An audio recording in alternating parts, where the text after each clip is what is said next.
Good morning, everyone. Welcome to this morning study.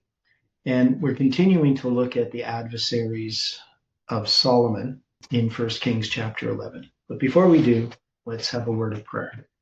Dear gracious Heavenly Father, we are so thankful that we can be here this morning to study together.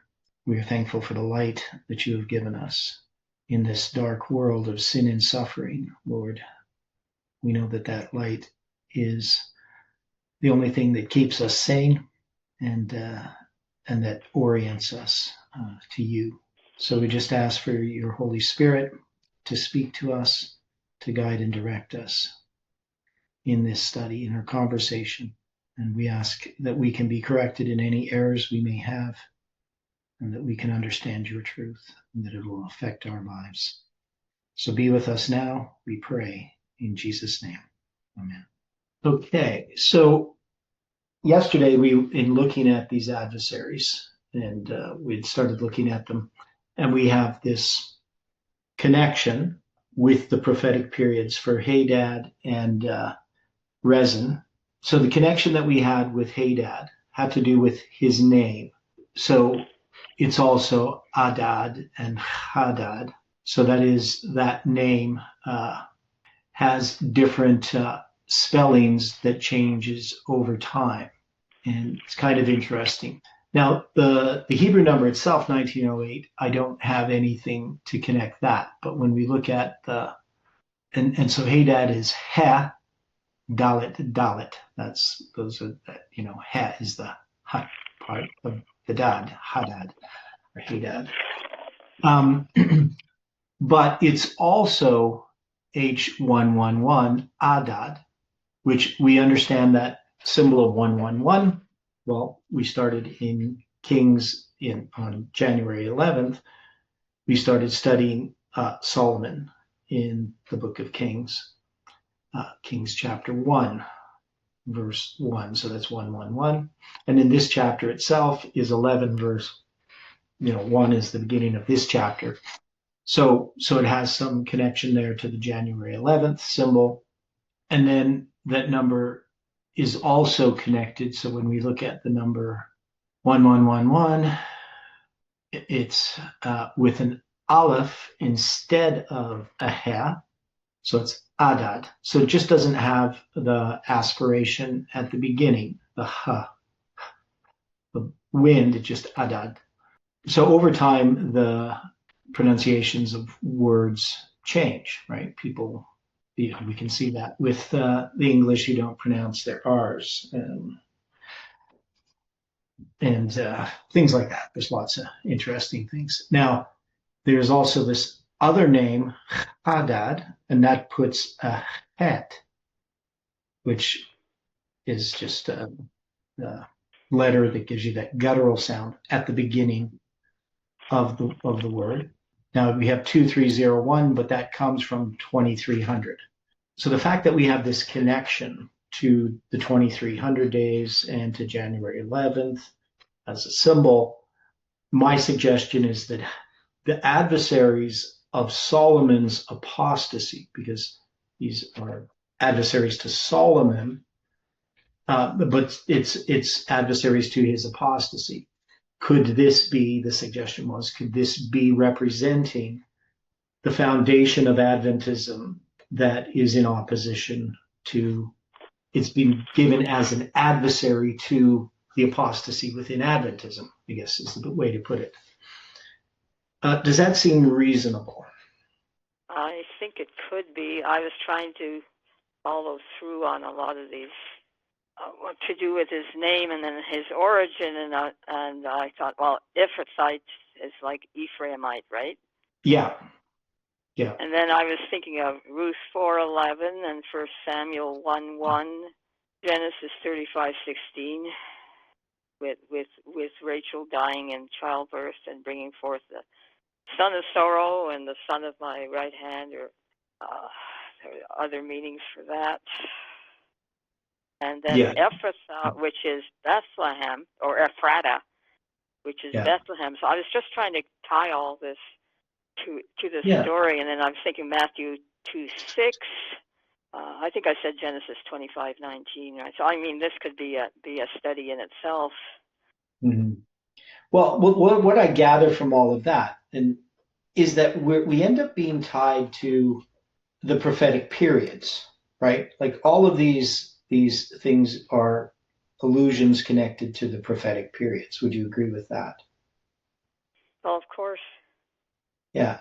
And so this is so if we think about the Adventist Church as apostasy, the adversaries that really are against, and we're looking at this apostasy is this compromise in 1919, right? So that's how we placed it. Now, the compromise, of course, starts earlier. It comes with the rejection of the first and second angel's messages, Yes.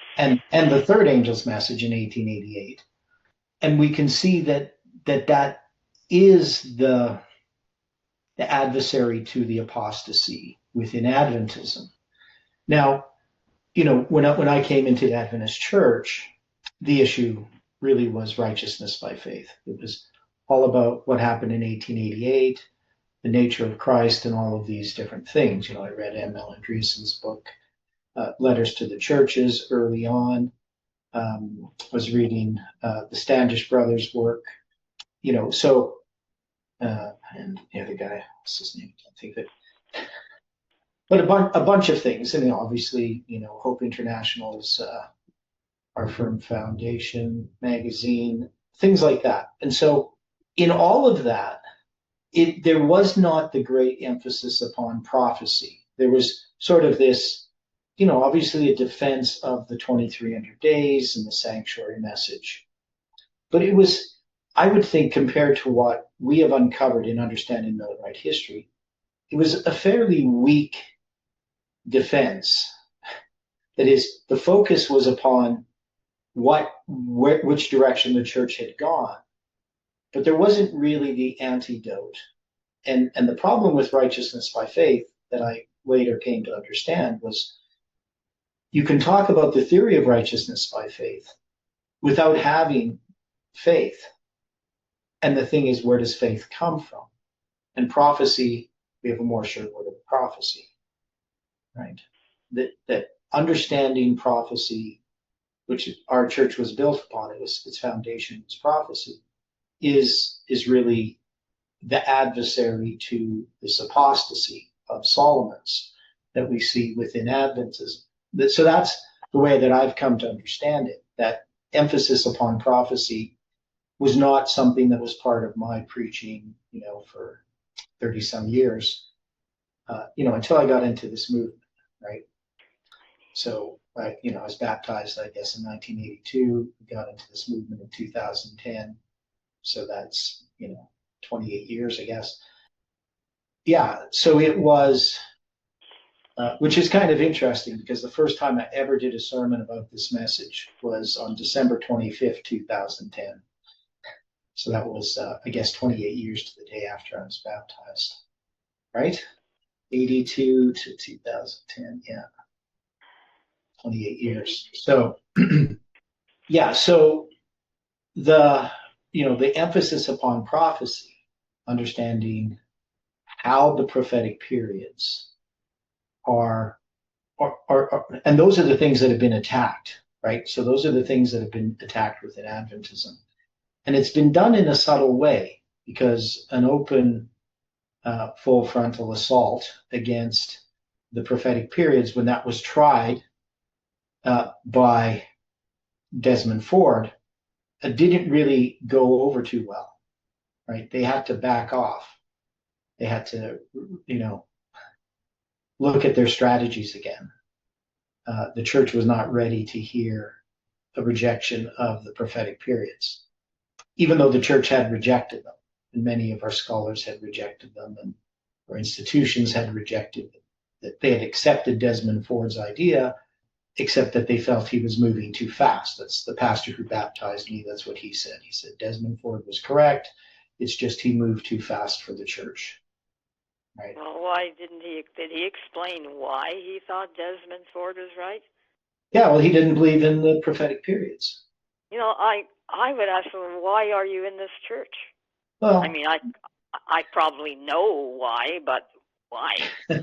I'd like to catch them up, Yeah. or catch them out, as the Brits would say. What is their social? It's their social club. They want to still be a part of it. No, I lived with somebody like that. But Dwight, do you have a comment? Yeah. The comment that I've heard, and this came from an Adventist pastor that had accepted Ford's logic, was that the Hebrew did not support prophetic periods. It only supported literal time. And it always came as a shock to me, because this in Daniel was chosen by a man that was a very careful writer. And I'm speaking of Daniel, not of anybody current. Mm-hmm. But Ford, Cottrell, and all of those in the 1940s had this belief that the Hebrew in Daniel 8 was not prophetic in any manner. Yeah, and Okay, that is from the evangelicals, because that's what I had a bit of an argument with somebody about that. Yeah. Back in Silver Creek, and he kept denying that, the year for day, day for year kind of thing. And I said, well, look at Ezekiel 4:6, etc. And then he didn't say anymore, because he realized, yes, that's correct, but I don't want to back down on my doctrine. So we let it go at that. I said, I'm not going to push this. I am not pushing this, but I will always remain a Seventh-day Adventist, Okay. Yeah. So you brought up a point which I'm going to get to, and that's going to be with Ezekiel 4:6. So we'll. So anyway, we look at Hadad as the 2300. So that 2300 days is an adversary that comes in when he hears that David and Joab are dead, right? So he's going to return from Egypt. And yeah, unfortunately, I'm on my phone. I can't see, and then I don't have my e-sword, because my computer's on the electrical system here is acting crazy. Oh, okay. But anyway, you can see that if we understand at the end of the 2300 days that there is this adversary to apostasy. That is, the 2300 days is, these adversaries are good in the context of how we're interpreting them, right? Because Solomon's in apostasy, the Adventist church is in apostasy. And so these adversaries are meant to correct the apostasy. Then we have Rezon, which is, the same as reason, right? It's a Syrian name, means a prince. And so it's going to represent, I believe, the 2520, in that it's going to be about that 65-year prophecy. Now, the thing is that the 2520 ends up being rejected openly, in a sense. So, but it's not open in the sense that the church makes some official stand against the 2520 at any point in Adventist history, right? We have some articles. Uriah Smith wrote an article, and then he wrote, a footnote. But there was no major discussions about the 2520 in any of Adventist literature. The only thing we have is Hiram Edson's proposal that we have the 2520 for the Northern Kingdom as ending in 1798 as the best application of it. Now we understand that both are correct. So here we have this adversary. Now it says that he was an adversary to Israel all the days of Solomon, beside the mischief that Hadad did, and he abhorred Israel and reigned over Syria. So one of the things we have to establish is that they're there from the beginning of Solomon's reign as adversaries, right? So you have the 2300 days, the 2520, they're adversaries. But Jeroboam, he's going to become an adversary at the end, right? So the way that I've tried to understand this story at first is, well, they're going to mention these adversaries. And so my initial reading of it would say, well, these are adversaries after all of these things have happened. But Jeroboam is going to be the only one that's after. So even though Solomon wasn't in apostasy, these adversaries still existed, right? Prior to him, building the temple, prior to him building his house. So it's not at the end of the 24 years, the 24th year of Solomon's reign, that these adversaries come in. They're there from the beginning. And we can see that if these adversaries are representing the prophetic periods, those prophetic periods are there. Now, with Jeroboam, we have a connection with Jeroboam, but he connects to Ezekiel chapter 4, right? Because it's the prophecy of Josiah when Jeroboam is there on the 18th day or the 15th day of the 8th month, offering at the altar in Bethel, that the prophet is going to come and talk about this Josiah, who's going to come and burn dead men's bones upon this altar.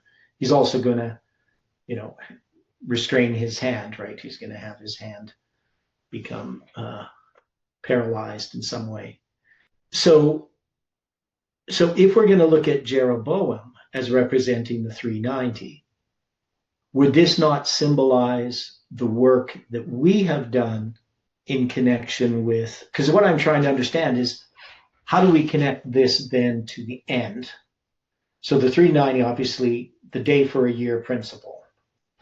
So we could say it's something that's always been there, like the other prophetic periods. But we have had an insight into Millerite history and the chronology of the Bible through this understanding of Leviticus 26 and Ezekiel chapter 4, 5, and 6 actually are referencing Leviticus 26, which I did a chart on that, the words that are in Leviticus 26, the phrases that are then repeated in those chapters. So the key, if we want to say that, the key that in our time unlocks this rebuke, however you want to call it, of the Adventist church apostasy has to do with the prophetic periods. Now, specifically, we have come to understand, because of Ezekiel, July 18, 2020. Now, so I know it's rather involved. There's lots of different details. But what I've tried to figure out is, how do we look at this division that happens in the kingdom? So Jeroboam is then representing a good thing, right? It's an adversary to Solomon, to his apostasy. And then we see that Rehoboam is going to, when Solomon dies, he becomes the king. But Jeroboam is going to challenge that, and he's going to get the 10 northern tribes. And so we would normally look at this story as division of the kingdom in sort of a negative sense, right? The kingdom was divided. And then you look at the joining of the two sticks and all of these things regarding this. So can we take Jeroboam as a positive thing, I guess, in the end of time, in that we have Rehoboam represents the Seventh-day Adventist church, and Jeroboam represents the understanding of the foundation of the prophetic periods. Now, the problem, of course, is we know that Jeroboam, he's going to be offering, at the altar in Bethel, where the golden calf is in Bethel, as this counterfeit. So how do we reconcile that? Do we just reconcile the fact that he's this adversary as one aspect, but not carry that through with the division of the kingdom? You understand the problem that I'm facing in this interpretation. Yes, I can see it. Well, it's an ironic thing, just like with Samson. Yeah. So in making an application from history, we have examples of this: Vashti and Esther, Samson, who's a type of Christ. So sometimes history is interpreted in a sense, kind of parallel, but a parallel mirror, right? So I don't know how far we carry that, because once we get to Jeroboam and we get the division of the kingdom, well, I don't know if we would continue on and looking at it that way. But we could definitely see that Jeroboam as a symbol connects to the 390 and to Ezekiel, and Ezekiel connects to July 18th. And so we would have to say that there's this division of Rehoboam. Now, Rehoboam's not a good figure either, right? No. But Jeroboam is given these 10 tribes from God. Now, he is given an admonition that he has to obey God, and of course he doesn't. But, we can also look at within our movement that has happened as well. So one of the things that I guess is the most troubling about our movement is the direction it has gone, right? So the movement has moved away from its initial message to all kinds of fractured ideas, I guess is the best way to look at it. We have all different kinds of voices that are aligned somewhat with what Jeff began, but it's just a bunch of offshoots. It's very similar to what happened after 1844 with all the different groups, that you could trace back to Adventism. We have the same type of thing in our history. And the approach that we've taken in that is that we believe that we need to study.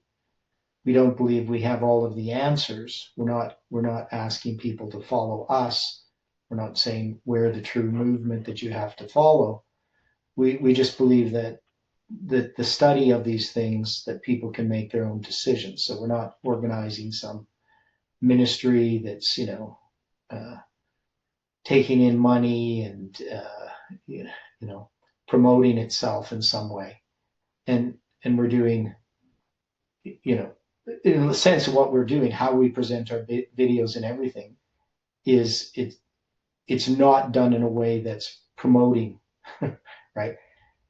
And I keep thinking about, well, should we be promoting the message in some other way? And so far, God has just told me, continue doing this, right? So we keep doing our videos.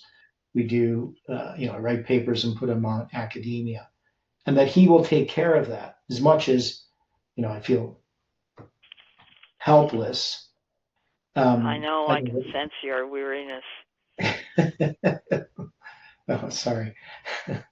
No, don't. When Ellen White's talking about the 144,000, she says how weary and haggard they were, and I'm thinking, yeah, and we're supposed to have the joy of the Lord. The joy of the Lord doesn't even have to be a feeling. Like, this is what I'm learning more and more. It's just that assurance in Christ. Yeah, definitely the assurance is there, but the self-doubt is the thing that wears upon me. Am I doing enough? We can never do enough, because we cannot repay what Christ has done for us. Yeah, but you understand what I'm saying. It's like, should I take some different actions? And from what I can see, from what God's showing us in our study, is that no, we don't take different actions. We do the thing that we're doing. But I'm also a patient guy, but I would like to see this history of this world wrap up. I'd like to see a resolution to all the dissonance of the chord, to use a musical metaphor. We keep ending up with a bunch of deceptive cadences. If you understand what a deceptive cadence is, it's where you think that something's going to resolve. It's going to resolve, but it doesn't, right? It ends up in, instead of going to the one chord, it goes to the sixth chord. For anybody who knows music theory. So we end up having that happen. It's sort of like a false summit. You could think of it if you're climbing like a pass or something like that. That I can relate to. Yeah, we've experienced lots of false summits. So you want to get to the summit, and you think it's just over this next hill, and you get to that hill, and then you realize, no, you got a long way to go.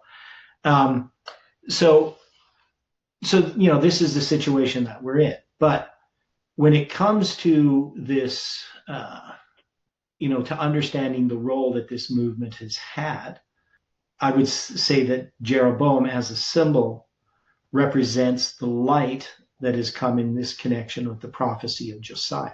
So maybe what we would say is, these symbolize these prophecies on this level as adversaries.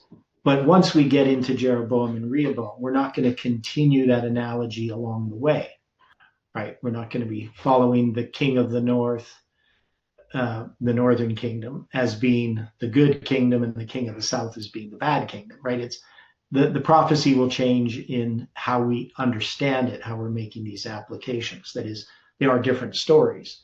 But here in this story, the adversaries are these different prophetic periods, and Jeroboam is the prophetic period that comes at the time of the end in 1989, in that it's a repeat of Millerite history. And so that's tied with just the symbol of Jeroboam and the 390 years. So it ties to all of the light that has come at the end. So we had the 2300 and the 2520. They will always have been there. Now, we could say, well, the 2520 was hidden, but it's on the 1863 chart standing as a witness. It's there in the week of Christ study. It's there in the 70 weeks. It's not being noticed, but it's still there as an adversary. And the understanding of the 2520 opens up the understanding of Ezekiel. And of course, the connection between Daniel and Ezekiel is often not seen. They're both what we would classify as apocalyptic literature. They both are addressing the end of the Babylonian captivity in some ways. Daniel more so, but Ezekiel as well. But he's in the midst of that captivity, just as Daniel is. So I know that's a lot of connections. For somebody who hasn't really studied into what we're doing, they're not going to know what we're talking about. But that day for a year that we have in the attack, and I always think it's providential, that I was converted, on August 11th during the Glacier View meetings. I wasn't there in Glacier View. I was in 100 Mile House, but didn't know about Glacier until long after Glacier View. But, it's at that extremely, it's a pivotal point in Adventist history. And what was being attacked at that time was the prophetic periods. Like often the way that it's characterized within conservative Adventism is all about the nature of Christ and things like that, right? Most people don't really emphasize like the understanding of the sanctuary and the investigative judgment and so forth. But really the main attack is the prophetic periods themselves. And because once you attack the prophetic periods, the whole structure crumbles, right? It collapses. And that's the thing that if you don't have the prophetic periods, you don't have the other things. They don't have any context.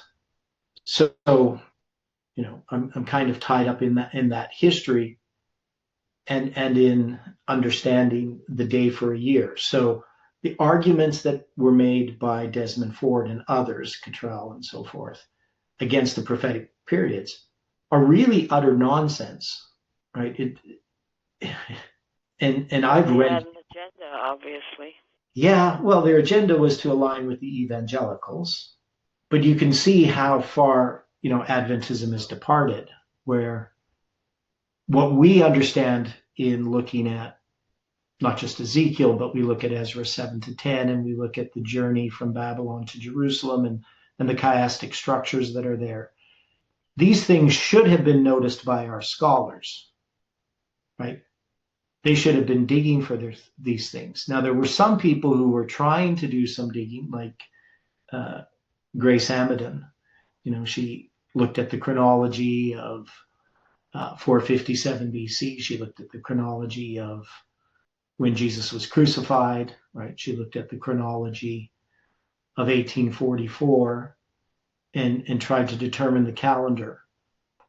But her work was not well accepted, not just, that the secular, because her articles were published in, major biblical journals, but it wasn't really accepted. And the same within Adventism. She didn't become a champion of nobody would know about her, basically. One is she was a woman, which was a strike against her in So was Ellen White, and there was a strike against her too. Yeah. And then the other thing was she was teaching something that was not really welcome. So the church didn't really want the prophetic periods to survive. Well, because it was an indictment of themselves. Yeah, and one of the things I don't see is that, in the dismissing of the chronology, we don't see them addressing Grace Amidon's work as, and refuting it in any way. They just ignored it. Right? This is the thing. Even when I haven't been inside an SDA church building for about 6 years, but I noticed the trend there. Before that, you're not even talking about what's really important. Thank God that the small group that I was with when I came into the church were encouraging me to read the Spirit of Prophecy. Had I not done that, I would have just, this is another club. Okay, let's see what other church, because I had been to Mennonite, Pentecostal, you name it, a whole lot of different churches off and on prior to that, when I came out of another major cult, which didn't call itself a church, but with this quasi-Christian antinomian. It was horrible. When I saw what was, I thought, no, this isn't the answer either. Like, where is it, Lord? Where is it? And he did tell me to go into the SDA to start.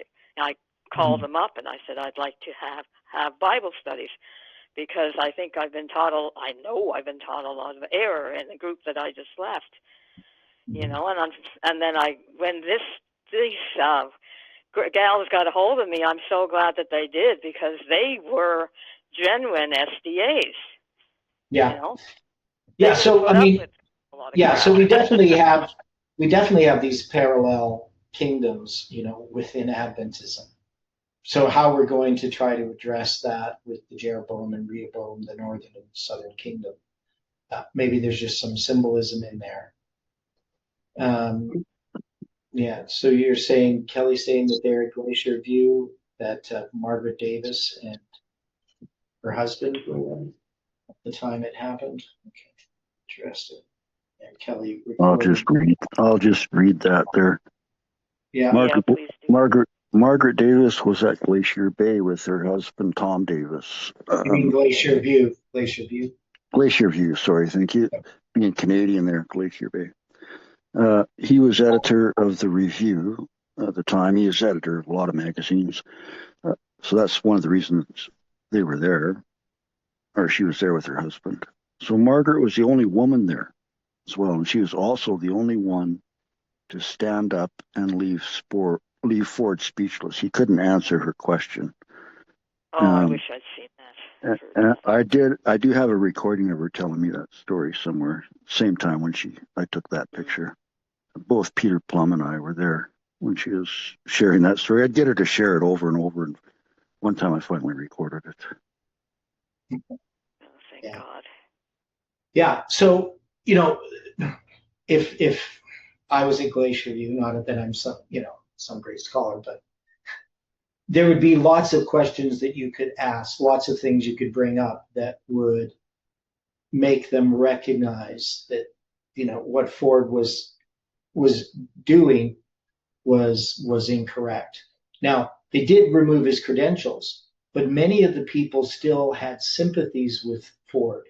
The problem that I've heard from many was that Ford was just moving too fast. And they felt that, his moving too fast was going to basically derail their reforms, right? So by removing his credentials, they could still continue behind the scenes undermining the prophetic periods. Yes. Like Loma Linda. Okay, Jeff, what did you say? I just said Loma Linda honors him, practically worships him. Yeah, yeah. No, I know. So, Desmond Ford, now he passed away a couple of years ago, but yeah, he definitely was a good speaker, but he didn't speak truth. And there's a lot of people like that. That's the problem. So is Satan. Yeah. Dwight Nelson is one of the most deceptive speakers in Adventism that a lot of people like, which I have no idea why, but they do. Oh, yeah, he's quite the actor. I've listened to some of his speeches, and mainly I was watching his body language, the way he spoke, and I thought, oh, just like the Jesuits. Huh? Pardon me, but it's true. Well, he speaks like a United Church minister. Oh, well, haven't had much contact with the United Church. Yeah. Well, he's the one I can't. He's the one that had a Revelation seminar when I come into the church. Oh yeah. So, yeah. Well, as I said before, and I said it to Jeff and Kathy and other people who were there, she laughed. Jeff sure didn't. I don't think he liked me. God can even use Balaam's ass. I don't care who's speaking these messages. Yeah. Just want to concentrate on the message. As long as it's truth. Yeah. So as long as it's truth. Yeah, so Kelly put a link there to the video of Desmond Ford sharing his belief, and he deals with that's Loma Linda speech, which we've all seen, I'm pretty sure. Yeah, so the idea that scholars familiar with Hebrew and Greek confirm that an investigative judgment or the 1844 date cannot be proven from Daniel 8:14. Well, it's kind of I would wonder if everyone has seen it, but it's sure in that 3 minutes a person can see who he is, especially the mocking of Billy Miller and so on. Yeah. We all watched it. I'm pretty sure. Don't speak for all of us. Let's take a vote. Well, who's seen this? One, I have. Theodore, yeah. I have. Anyone I don't else? think I've seen it. I have no recollection of seeing it. I don't know. I haven't seen it. Miller. Oh, Billy Miller. You mean William Miller? No. The video and the link is for. Yeah, he calls him Billy Miller. Yeah. I this was. I know that we shared this video in these studies. Well, I forget what we studied last week. We watched it. Yeah, but we watched the video in these studies. So I don't think I watched it. I didn't either. Okay. I don't think I did. No, I don't think I watched it. Okay. Well, we watched it together. You just don't remember. So people, you can click on the link and watch it. Maybe it'll trigger your memory.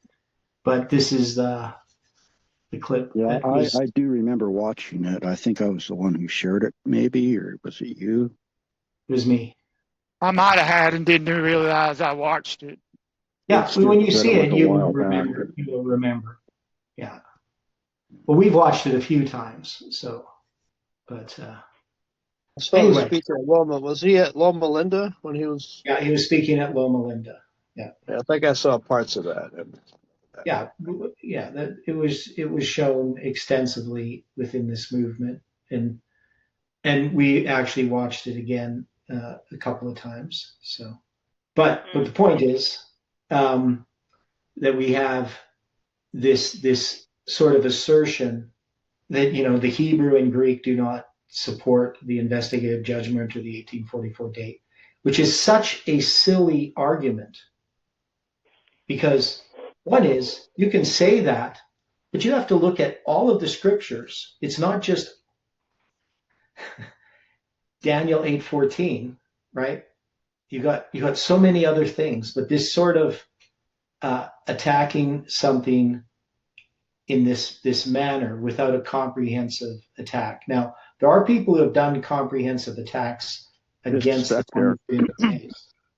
Just a sec there. The silliness of that argument could almost even be by design, because a lot of outrageous things are said today that we live in, and people don't really look into it? How many people have studied out Ford's assertions and the other side of things and so on? I mean, people just take the word of authorities or people they respect. Yeah. So you say, these scholars said this as if that's an argument. It's not an argument. It's a logical fallacy. You can't even appeal to the majority of scholars as just because scholars think something that it means it's true. And I can tell you quite plainly that the arguments they use to try to tear down the Hebrew and Greek are silly arguments. They're not even good arguments, right? They frame it in such a way that, if you believe all of their assumptions, then yes, but the assumptions are never examined. And so there's so many questions that they never address. They try to argue that, for instance, the day for a year principle doesn't apply in Ezra or in Ezekiel chapter 4, Yeah, heard that one. because they don't even understand the prophecy. They can't tell you when the prophecy ends and starts. They don't know in the 40 years what period it's referring to at all. So how can they make any comments about whether it applies for a day for a year, right? So, this is the problem. So we have, in our studies, gone back and looked at the foundation of Adventism, and we see that the foundation was laid correctly. Now, in relating to Solomon, so remember when we go back and we looked at Solomon, that he connects to that 20 years, the 7 and the 13, connects to the decrees, right? So the 7th year of Artaxerxes, the 28th year of Artaxerxes, so the 7 and the 13 years. Obviously, the building of the temple, the dedication of the temple connects to the temple in its dedication in 515, right? That's going to be 490 years and 5 months between the two dedications. And then you have the 20 years between the first and second decree also tying you to that 20 years, right? So we have all of these ties of Solomon to the prophetic periods. But then Solomon, he's going to marry strange women, right? So the Adventist church marries a bunch of strange women. That's all of these other churches. Now, that happens progressively, right? Solomon doesn't marry all the women all at once. He starts first with this princess of Egypt who he converts.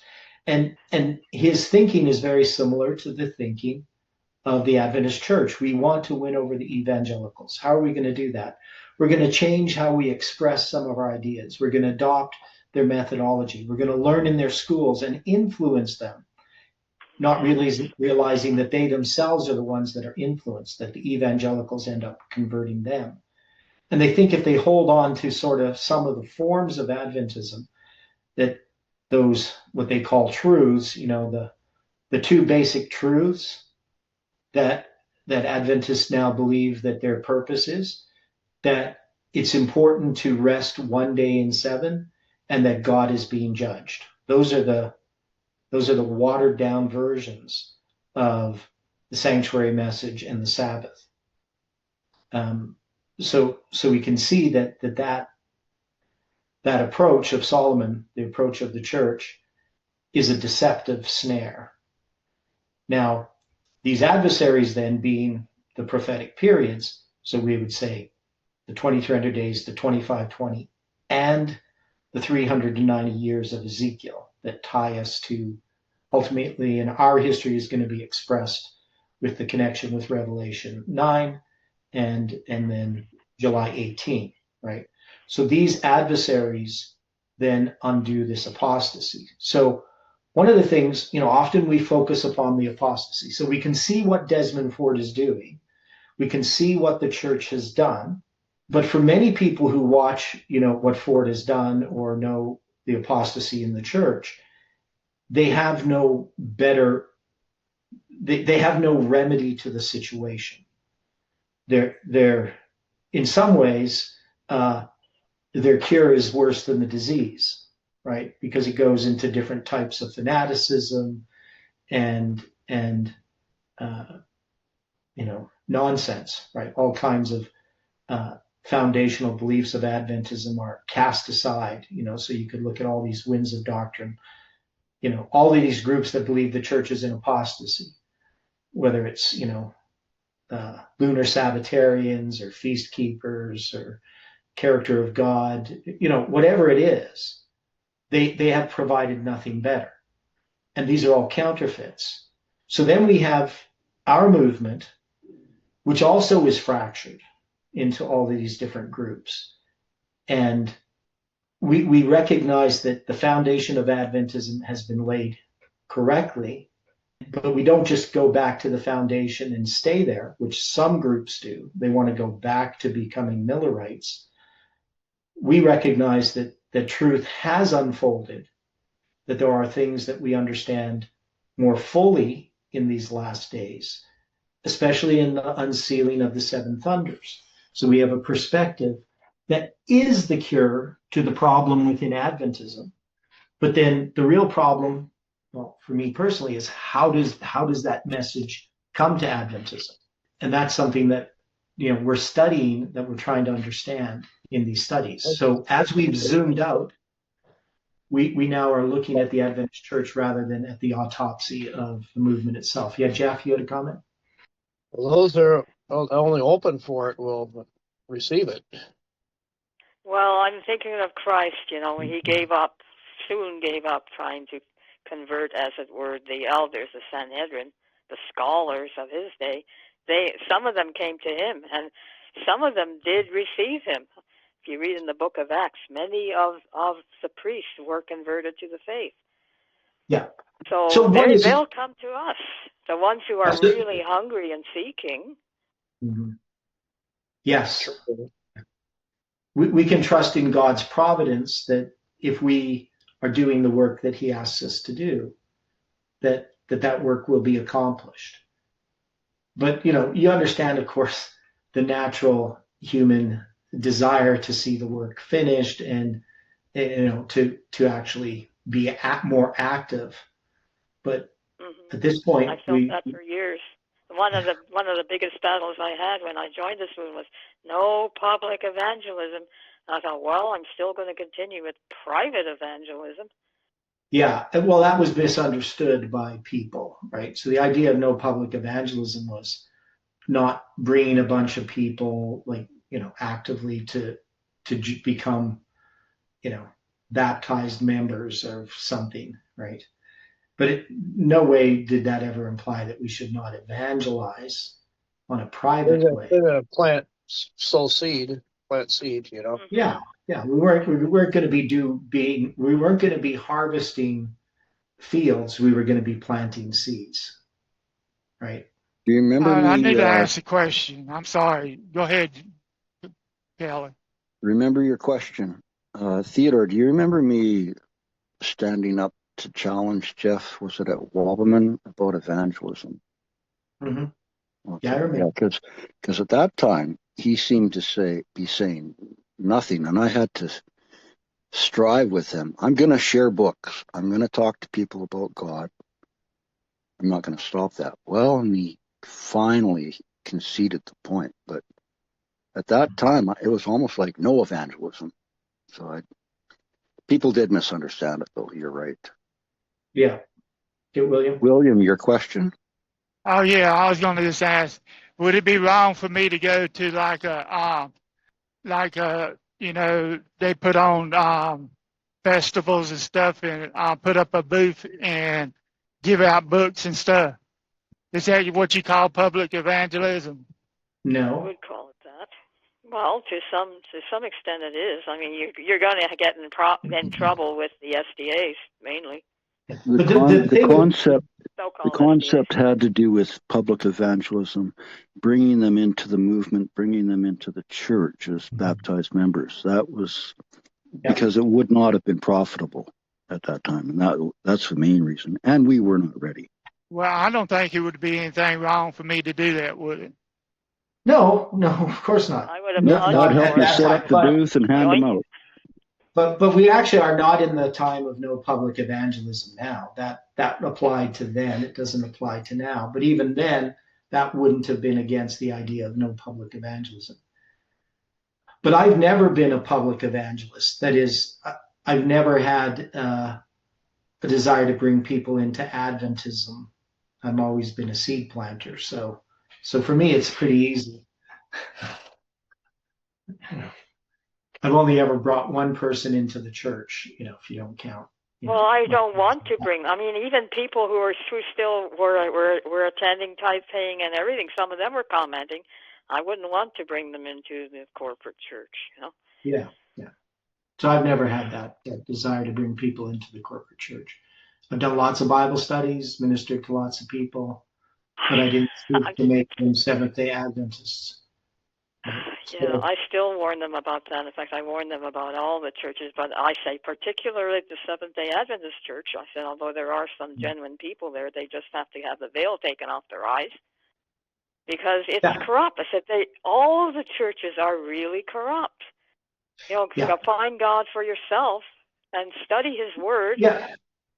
So if you want me to study with you, I'll be glad to. I'm learning too. Yeah. So obviously, we would all agree that the church is not where we want to bring people, but we still have a work to do for the individual, right? And we bring people to Christ. Now, if somebody decides to become a Seventh-day Adventist, that's their choice. Right. But seeking to bring people into the church, it's just not something I've ever had a desire to do. Like seek and bring them into the message. Right. More it's just to bring them to understand how to study, to talk to God, to know God themselves personally, to have a personal relationship with God, and to study the truth.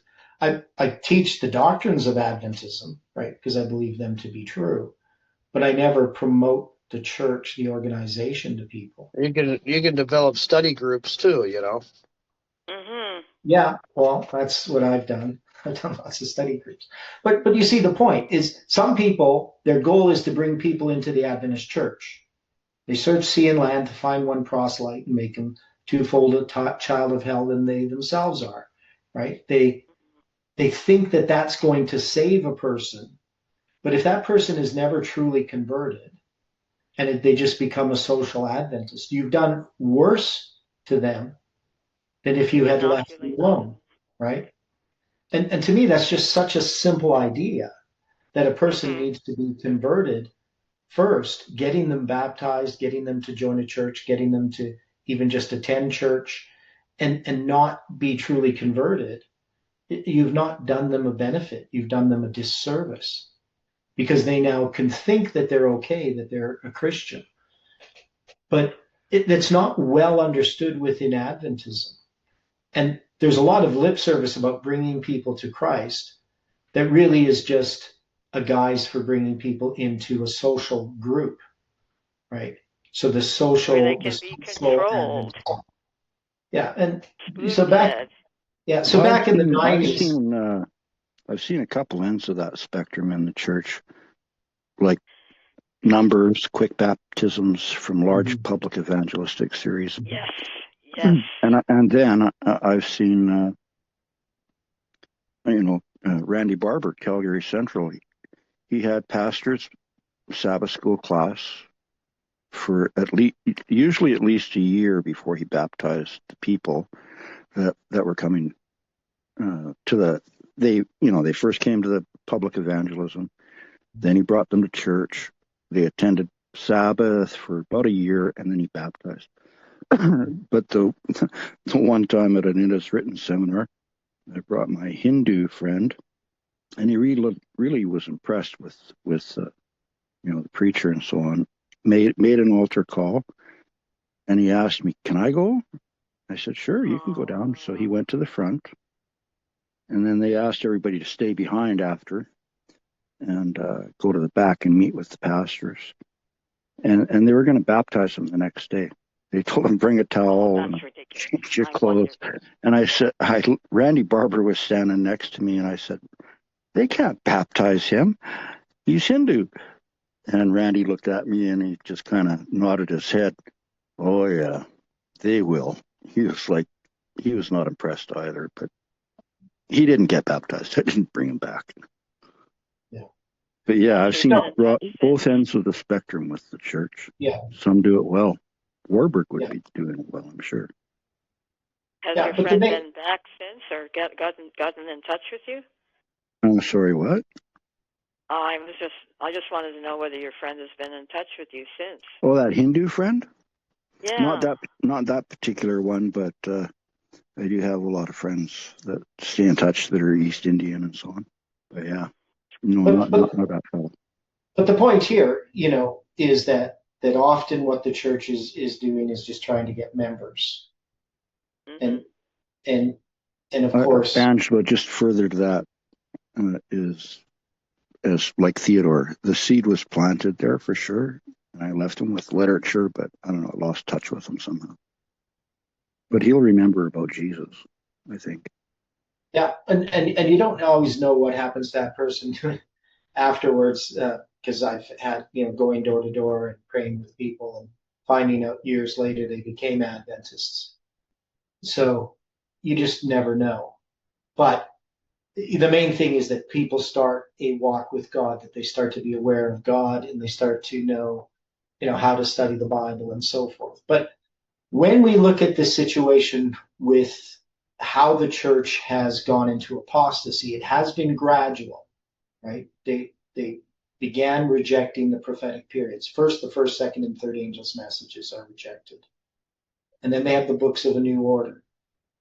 And they have the form of godliness, but without the power of God. And the parallel to the Jewish nation is after they return to Jerusalem and build the second temple is, there's just such an obvious situation where they have the temple, they have the form of God, but they don't have the Shekinah glory in the temple.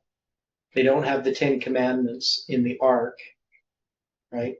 They don't have the God's law written in their hearts. And they're exclusive, self-righteous, self-justifying. And they crucify the Son of God when he comes, right? So that parallel to the church being Jerusalem, which is much worse than Babylon, is the situation that we're in presently. The question is, what is the message that's to be given in our time? And so there's lots of voices clamoring for attention. We believe that what we have had unfolded to us is a solid message. It affirms everything we believe as a Seventh-day Adventist, the doctrines of Adventism, the foundation of Adventism. It doesn't introduce some new speculative theory or some truth that Ellen White knew nothing about, right? Which often people have, this new light that Ellen White didn't have. We're not introducing some new prophet who, is some authority that people have to listen to. We're introducing people to the scriptures individually, right? We're not introducing them to a group or an organization or a church that they join. We're introducing people to a truth. Now, first we have to go to the lost sheep of the house of Israel. First we have to go to those who should be called, right? They should understand this message, but many of those will not come, right?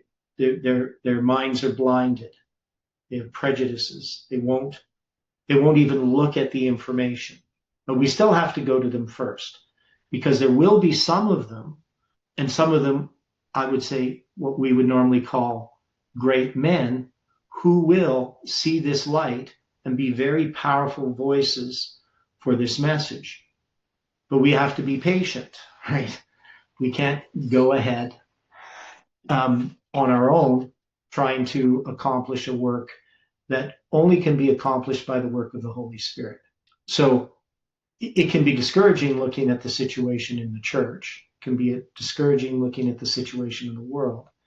It can be discouraging, how few we are and how divided the movement has become. but we believe that God, in his providence, will unfold these things. So the story of Jeroboam, let's read some of this here again. So we have read these verses, but I want to look at Jeroboam in a bit more detail. So it says, and Jeroboam the son of Nebat, an Ephrathite. So the idea of an Ephrathite, an inhabitant or descendant of Ephraim, an inhabitant of Bethlehem.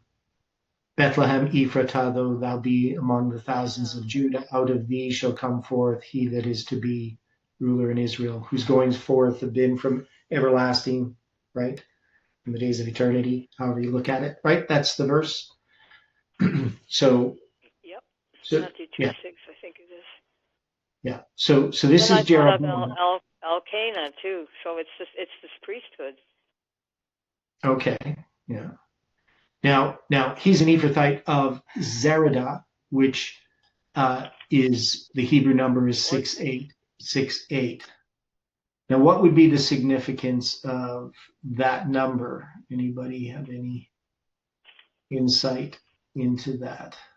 Well, we know it's a doubling, but Yeah. So there's a doubling there. H68. What is H68? Yeah, H68. Mm-hmm. Well, I don't know. Yeah, I don't have so a doubling of it. Okay, so if we take that it's 6/8 and it's a doubled, well, I know it's going to start with an aleph. Eben, a stone. Okay. Okay, Ebenezer. Yeah. A stone. Okay, so it's a doubling of a stone. Well, when you start stacking stones on each other, aren't they kind of like foundations? Yeah, a pillar. And start building things, stack them. Their building process.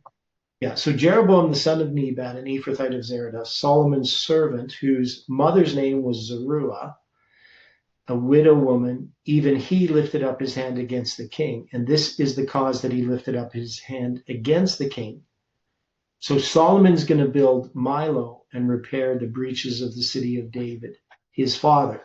So what is it that Solomon is rebuilding that Jeroboam is upset about? I don't fully understand this at this point. I thought that Pharaoh was involved with Milo or Milo too. Okay. I'm just saying I don't know really. Yeah, I know. Well, we're going to look into it. Let me see. Some commentaries might point us to some verses. It says here he was fortified in Solomon's 24th and 25th year. So Jeroboam's going to be on the scene at that time, according to Albert Barnes. So it says Jameson Fawcett Brown say this was an internal enemy of a still more formidable character. He was a young man of talent and energy who, having been appointed by Solomon superintendent of the engineering works projected around Jerusalem, had risen into public notice. And on being informed by a very significant act of the prophet Ahijah of the royal destiny, which by divine appointment awaited him, his mind took a new turn. Okay, and that doesn't really help us. That just... No, it helps me to understand certain things. I just don't know why it says, and this was the cause that lifted up his hand against the king. Cause, the word is the word cause, so it's just the bar. So the fact that Solomon was rebuilding or repairing this city, and he's repairing the breaches, 6556. Oh, repaired the breaches of the city of David. So he's gonna build Milo and repair Jerusalem, the breaches of Jerusalem. So I'm not really sure, trying to understand what Jeroboam's concern is. Maybe what's happening here, let me try to understand this. So it might be just the translation isn't really helping us. Because it says in verse 28, the man Jeroboam was a mighty man of valor, and Solomon, seeing the young man that he was industrious, he made him ruler over the charge of the house of Joseph. So what it seems like to me, it's that he is involved in the buildings of the city of Milo and in repairing the breaches of Jerusalem. And because he has done that, Solomon promotes him. That maybe makes more sense to me. So Solomon is going to promote Jeroboam, and that ends up being the reason that he turns against Solomon, because when that happens, it came to pass at that time, when Jeroboam went out of Jerusalem, that the prophet Ahijah, the Shilonite, found him in the way, and he had clad himself with a new garment, and they two were alone in the field. And Ahijah caught the new garment that was on him and rent it in 12 pieces. So I guess Jeroboam has a new garment, right? Ahijah comes along, takes his garment and rips it into 12 pieces. That's kind of nice of him. He said to Jeroboam, take thee 10 pieces, for thus saith the Lord, the God of Israel, behold, I will rend the kingdom out of the hand of Solomon, and will give 10 tribes to thee. Now, of course, it's not always clear who has the new garment on, but I assume it's Jeroboam, because it says he caught the new garment that was on him. That would mean 8:6:10. To manipulate, that is to seize. So he's not going to seize as a garment that's on himself. He would be seizing the garment from Jeroboam. But he shall have one tribe for my servant David's sake. Now we notice that in this story, there's this repetition. And when you think about the labor involved in writing these documents, why do they repeat this same thing again and again? So he's going to have the prophet Ahijah come. He's going to take this garment off of Jeroboam, and he says, I'll rend the kingdom out of the hand of Solomon. I will give 10 tribes to thee. But he shall have one tribe for my servant David's sake, and for Jerusalem's sake, in the city which I have chosen, out of all the tribes of Israel. He's going to go and explain why that is. And then he says in verse 34, howbeit I will not take the whole kingdom out of his hand, but I will make him prince all the days of his life for David, my servant's sake, whom I chose, because he kept my commandments and my statutes, and I will take the kingdom out of his son's hand, and I will give it unto thee, even 10 tribes. So it repeats that. Okay. And unto David I will give one tribe, that David my servant may have a light always before me in Jerusalem, the city which I have chosen me to put my name there.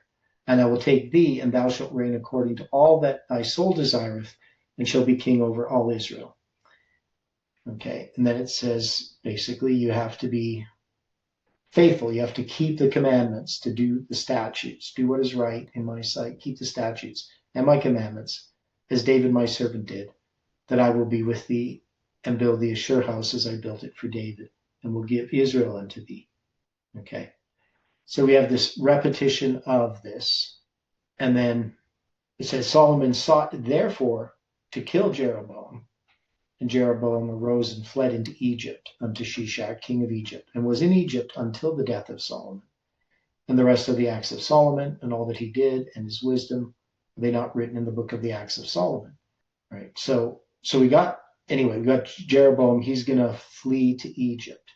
So would this be referring to some time in which the message of Jeroboam has arisen until the death of Solomon? He's going to flee, right? So Jeroboam, you understand what I'm saying there? So we're saying that Jeroboam is this particular message, but that particular message, even though he's an adversary, he's not going to come into play until the end of the third angel's message. Right? So it's going to come into play at 9/11, maybe. But he arises earlier. So how would we take that as Jeroboam being this adversary? But he's not going to be opposing Solomon until the end. But he has arisen earlier. You understand the question? Yeah. Is there some way in which our message arose earlier, but was then had to flee? That is, well, is there? Because it wasn't received as it should have been. Yeah, we've had to separate. Okay. How about Louis F. Weir? I said we should be studying his books. You know. Yeah, yeah. So, but when we look at Louis F. Weir, yeah, yeah. So when we look at Louis F. Weir, he's going to have this message about the time of the end, though he's not quite understanding that it is the time of the end. But he understands Daniel 11 verse 40b. He's going to be maligned, right? And they're going to take away his ministerial credentials. But he arises at the time of the end, November 9th, 1989. And he arises because Hans K. Larondel republishes his books. Does anybody know who that guy is and why he republished Louis F. Weir's books? I've heard the name. I've read something by him, but it's been so long. Yeah. So I would remember consider the name. What was it? Yeah. So he would be a liberal scholar, but he's going to republish Louis F. Weir's books as a fight against dispensationalism. So he doesn't fully understand, I don't think, the implications of what Louis F. Weir was saying.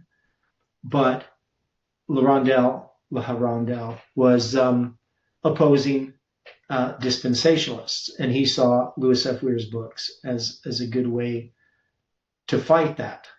So in the 1980s, he is republishing these books. And because he's republishing them, I'm able to get copies of them, which I probably would never have seen otherwise. So I'm reading Louis F. Weir, reading about what he's saying about prophecy, a lot of the stuff that we use, triple application prophecy, the use of numbers, the symbolic use of numbers is well documented by him, but also specifically the understanding of Daniel 11, verse 40. So when that occurred, the fall of the Soviet Union occurred, we now had a witness prophesying that. So I'm saying that it could be that message that Louis F. Weir presented that would be this adversary that arises at the end when Solomon dies, right? So, and we can say, well, Solomon is passed by on November 9th, right? He's also going to be passed by at 9/11, right? So those two dates go together. Does that seem... Okay, yeah. The corporation is bypassed. They're mirrors, 11/9, 9/11. Yeah. I just did which I posted on my academia, but statistical analysis, the probability analysis of the dates. November 9th, 89, 9/11, Trump's speech at NATO, the election of the Pope, Comey's meme, Trump's. Yeah, I tried to read that. I just got lost. I don't even understand the terminology. My brain just couldn't grasp it. I mean, it will sooner or later, but I have to sit down and take time to do that. Could you also use that in Jeff's time when he stopped speaking for that period of time and then he come back? You use that in what way? What was you just talking about? Well, I was just talking about the line that we have with Comey's meme and Trump and 11/9 and 9/11 and all of the different coincidences. Just the simple ones, like, Trump is going to be 2,000 or 20,871 days old at 9/11, and he's going to be 78,000 or what? 28,710. Anyway, it's the reverse number of days at his inauguration, and just the span of time, the 8647, the date of the Pope was elected, and how you add the 7 days to that, you get the number of days from 9/11 to Trump's inauguration. Anyway, I just had AI analyze statistically the probability, and it was 6 6.06 times 10 to the power of, was it 59 or 69? Anyway, it was some crazy number. I was thinking about Jeroboam going into Egypt, and then when Solomon died, he came back out. Yeah. Yeah, I knew you were. Could you use that during with the time period Jeff was silent? No. Because Jeff didn't come back with a solid message, with a foundational message. No. And this is dealing with the Seventh-day Adventist Church. So once again, we've zoomed out. We're no longer looking at the dates within, this applying to events within our time. We're just looking at Jeroboam as representing our whole line, right? You understand what I'm saying? It's because we're not doing an autopsy on the movement anymore. Yeah, I understand. Yeah. So it wouldn't apply to Jeff. This is applying to the Seventh-day Adventist Church. And then we would look at the message of Jeroboam as a symbol of a message, right? The character of Jeroboam is symbolizing this message, tied one to the 390, because we have Jeroboam there at the end. When we get there, we'll look at that in more detail, because that's in chapter 13. And so to me, Jeroboam would represent all of those things, all of this message that wasn't fully seen at, in 1989. We have this seed planted by Louis F. Weir. And so that message, not Louis F. Weir, but the message tied to what Louis F. Weir is talking about, Daniel 11, verse 40, we know that that is seen then as the time of the end in 1989. It connects Daniel 11, verse 40, A and B together, 1798 and 1989. And then we have that mirror with 9/11. So we can tie all of our history together as one event, right? That's the arrival of the second angel to empower the third angel. So when we're looking at this history here, we're looking at this history of Jeroboam and the end of Solomon's reign. Solomon represents something about the third angel's message, but the third angel's message that goes into apostasy. So the question is, when Jeroboam comes, because Rehoboam's going to become king, but Jeroboam's going to come along and then be given the northern tribes, and we're going to have the prophecy of Josiah, right? So the prophecy of Josiah is going to occur in chapter 13. And that is then our message, right? So we would say, is that 15th day of the 8th month in 977 BC, can we tie that on this bigger scale? Because we've tied it within our lines, but now in this bigger line of the Adventist Church, can we tie that symbol to 1989, right?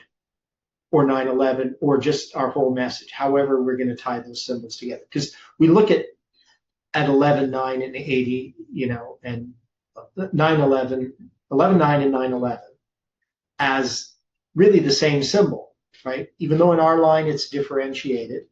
In Ellen White's line, she doesn't see all of that detail. We just have the arrival of the second angel.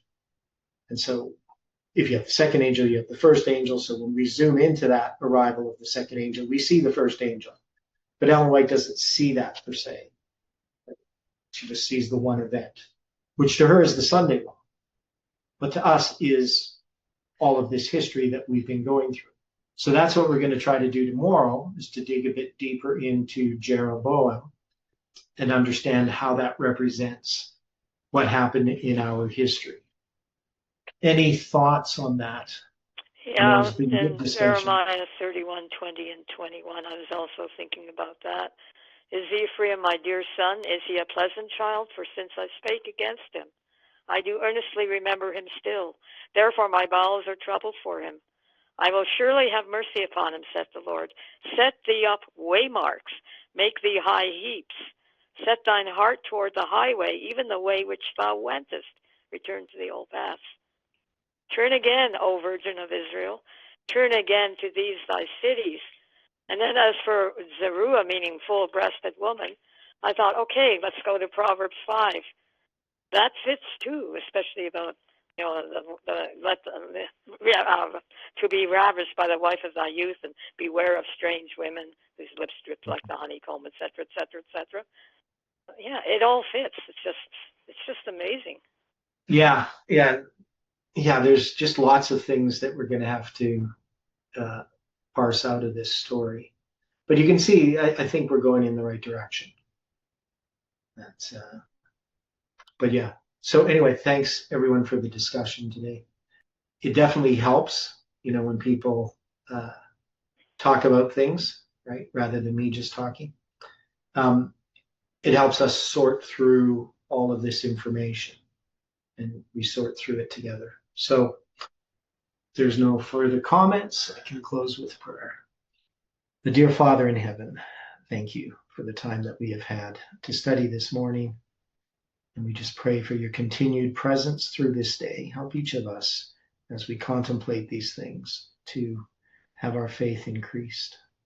We pray that your angels can watch over our family and loved ones, and that we can have patience. Bring us together again to study these things, and we pray this in Jesus' name. Amen.